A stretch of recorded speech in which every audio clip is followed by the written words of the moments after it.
ఆంధ్రప్రదేశ్ రాజకీయాల్లో ఆశ్చర్యకర పరిణామాలు చోటు చేసుకుంటున్నాయి. రాష్ట్ర ముఖ్యమంత్రి చంద్రబాబు నాయుడు, ఉప ముఖ్యమంత్రి పవన్ కళ్యాణ్, అలాగే మంత్రి నారా లోకేష్, ఇంకొందరు మంత్రులు గత కొన్ని రోజులుగా ప్రజలకు, మీడియాకు అందుబాటులో లేరు.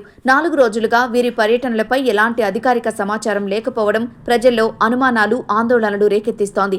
కూటమి పార్టీల అనుకూల మీడియా వర్గాలు చంద్రబాబు విదేశాలకు వెళ్లారని చెబుతున్నప్పటికీ ఆయన ఏ దేశంలో ఉన్నారు, ఎందుకు వెళ్లారు అనే విషయంపై అధికారికంగా టీడీపీ నోరు మెదపడం లేదు. ఇదే పరిస్థితి పవన్ కళ్యాణ్ది కూడా. ఉప ముఖ్యమంత్రి ఎక్కడ ఉన్నారన్నది స్పష్టత లేకపోవడంతో ప్రజల్లో చర్చలు మరింత వేడెక్కుతున్నాయి. ఇటు పవన్ కళ్యాణ్ తన శాఖలకు సంబంధించిన ఏదో మొక్కుబడి ప్రకటన చేశారే తప్ప అధికార వర్గాలతో టచ్లో లేరని సమాచారం. అయితే అనూహ్యంగా ఆయన కొత్త సినిమా ప్రకటన మాత్రం చేశారు. వారం రోజుల క్రితమే నారా లోకేష్ కూడా గాయబ్ వెళ్లారు. ఆయన కేబినెట్ సమావేశానికి హాజరు కాలేదు.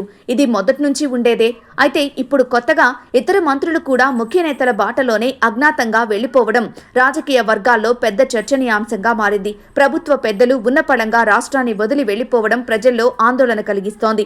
ముఖ్యంగా రాష్ట్రంలో అనేక సమస్యలు పరిష్కారం కోసం ఎదురు చూస్తున్న సమయంలో ముఖ్య నేతలు కనిపించకపోవడం ప్రజలకు అసహనాన్ని కలిగిస్తోంది. మరోవైపు ప్రభుత్వ పెద్దలు పర్యటనలపై జారీ చేసిన జీవోలను కూడా రహస్యంగా ఉంచడం, అధికారిక ప్రకటనలు ఇవ్వకపోవడం అనుమానాలను మరింత పెంచుతోంది. కొత్త సంవత్సరం సందర్భంగా ప్రజలకు సోషల్ మీడియాలో పార్టీ తరపున ప్రకటనల ద్వారా శుభాకాంక్షలు తెలియజేశారు కూటమి పెద్దలు. అయితే ప్రభుత్వ పరంగా, పాలనా పరంగా ఈ ఏడాదికి సంబంధించిన కీలక సమీక్షల నిర్వహణ, నిర్ణయాలు తీసుకోవాల్సిన టైంలో ఉన్నపళంగా వాళ్లు రాష్ట్రం నుంచి గాయబ్ కావడం హాట్ టాపిక్ గా మారింది. వ్యక్తిగత జీవితాలను సమయం కేటాయించడం తప్పు కాకపోయినా దానికంటూ ఓ లిమిట్ ఉంటుందని కొందరు నెటిజన్లు గుర్తు చేస్తున్నారు. ఉన్నపళంగా ఒక్కసారిగా అంతా ఒక్కసారి మాయం కావడం వెనుక అసలు కారణమేమిటి, వారు ఎక్కడున్నారు అనే ప్రశ్నలకు సమాధానం కోసం ఎదురు చూస్తున్నారు.